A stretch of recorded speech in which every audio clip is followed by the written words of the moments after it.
Hey guys, Raymond here and welcome to an episode of Facts You Didn't Know. In this episode I'll be telling you 8 facts you didn't know about the game franchise Resident Evil. Resident Evil is approaching its 20th anniversary, and with 6 main series games and over a dozen spin-offs, the franchise is one of the best selling of all time. However, did you know about these hidden facts about our beloved survival horror series?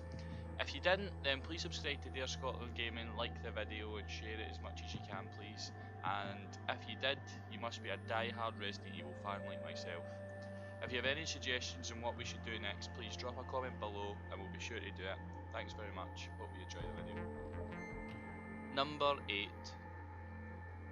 In Resident Evil 0, there is a pink herb. That's quite cool, right? However, it didn't make the final cut. So someone somewhere thought it'd be a great idea to have a pink herb, and someone somewhere else thought it wasn't. So the end result was the herb never made it into the player's hands, but it's still accessible through the code. So with any action replay or game shark, you can access a herb and use it. Many have, and to great belief, would you actually believe that the pink herb is used for nothing? Nothing at all. Obviously Capcom would have gave it a purpose and it made the final cut, but unfortunately that didn't happen and we're left with what could have been. Number 7. Do you know, in the original Resident Evil 1 game, Barry and Rebecca weren't in the original lineup? As you can see in the picture above, there were another 2 characters who took their place. Gelza, the human tank on the right, with the Terminator Eye situation going on, and Dewey, who is described as the comic relief of the group, inspired by Eddie Murphy. The characters were scrapped early on because Capcom felt that they didn't have the survival horror aspect they were looking for, so in theory they removed the Terminator and Eddie Murphy for jailbait and a pensioner. Smooth work there, Capcom. Number 6. Whilst we're on the smooth moves of Capcom, do you know that Resident Evil 1 got a Guinness World Record?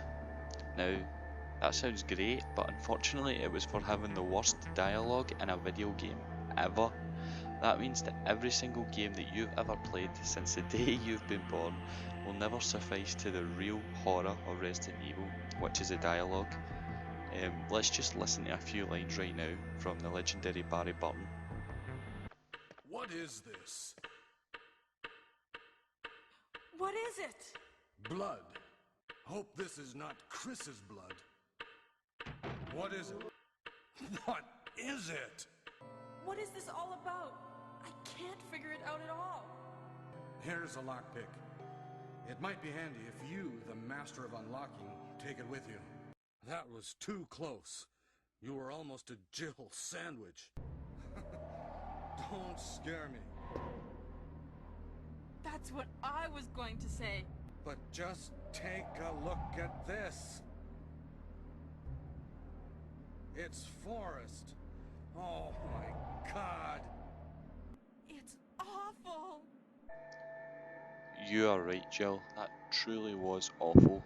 Now, on with the list. Number 5.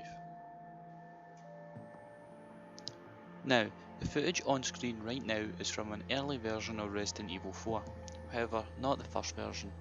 If you didn't know already, the very first version of Resident Evil 4 went too astray from what Capcom were wanting, but they did like the project so they kept it on, and the game eventually became the game series Devil May Cry.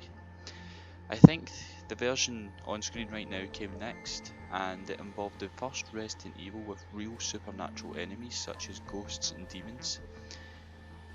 Personally, I didn't know this existed until I did my research for this video, and I really would have liked to have played it. Seems like something I'd be really into.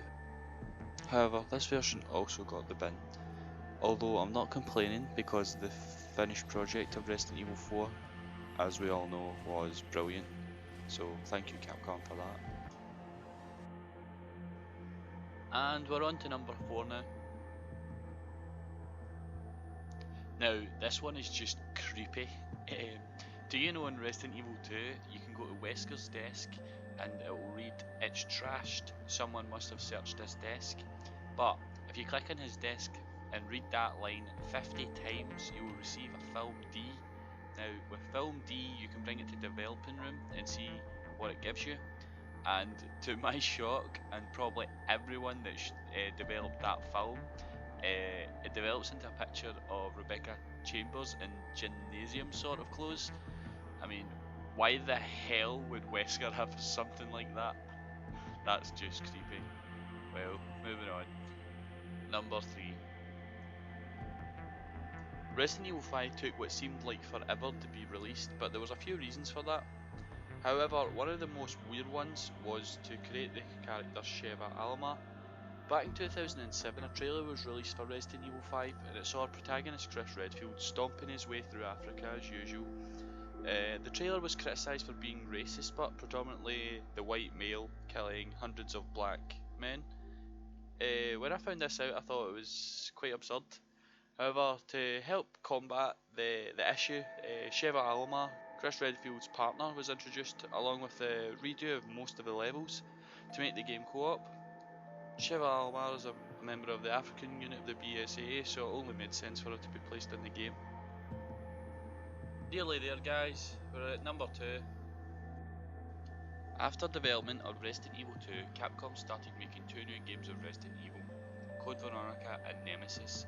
However, Code Veronica was being developed as a third main game on Dreamcast, whereas Resident Evil Nemesis was being made as a spin-off, with the events leading up to Resident Evil 2. However, Capcom had an agreement with Sony to release 3 main series titles on the PlayStation 1. So in the end, Resident Evil Nemesis became Resident Evil 3 Nemesis, and Resident Evil 3 Code Veronica just ended up being Resident Evil Code Veronica, with Code Veronica actually being the main title game set further in the future than Resident Evil 3.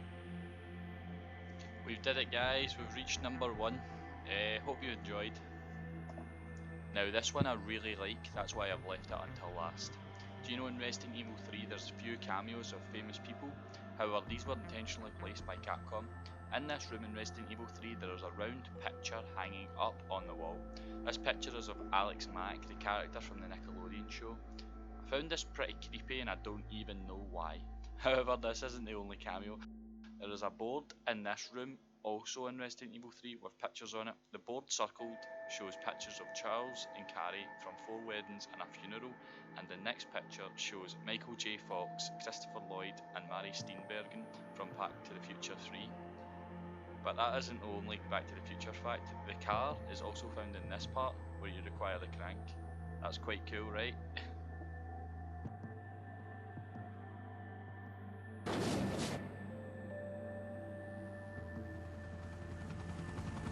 No! Don't go! I'm afraid I have to, Chris, but thanks for watching the video, and I'll see you guys next time. Hey guys, thanks for subscribing to Dare Scotland Gaming. If you haven't already, please subscribe for the latest updates, news, videos, alerts, everything. On the left you'll find the original Dare Scotland page, and on the right you'll find a random video. Please remember to check out our Facebook, our Twitter and our Instagram. Thanks very much guys, see you next time.